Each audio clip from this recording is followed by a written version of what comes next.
এই পরিস্থিতিতে থাকো না কেন, তোমাকে শ্রম ব্যয় করে কষ্ট করে তোমার উপার্জন করতে হবে, রিজিকের বন্দোবস্ত করতে হবে। চিল্লায় বলেন ঠিক কিনা? ইসলাম আমাদেরকে এটাই শিখিয়েছে, কাজে লজ্জা নাই।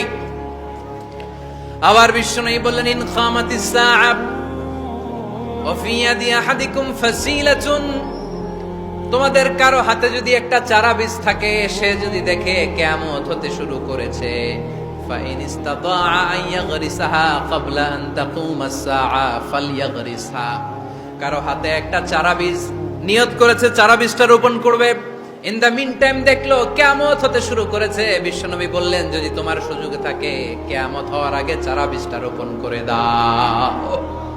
কথা বুঝতে পেরেছেন? আপনার হাতে একটা চারা বীজ, আপনি প্ল্যান করেছেন এই চারা বীজটা রোপণ করবেন, ইন দা মিন টাইম দেখলেন কি হওয়া শুরু হয়েছে, ইযা জুলজিলাতিল আরদু জিলজালাহা, দ্য বিগেস্ট আর্থকোয়েক, ভূমিকম্প শুরু হয়েছে, কিয়ামত হয়ে যাবে। বিশ্বনবী বললেন কিয়ামত হইতেছে ওদিকে, আর তোমার হাতে যদি চারা বীজ থাকে দেরি করো না, কিয়ামত তোমার কাছ পর্যন্ত আসার আগে সুযোগ পেলে চারা বীজটা রোপণ করে দাও।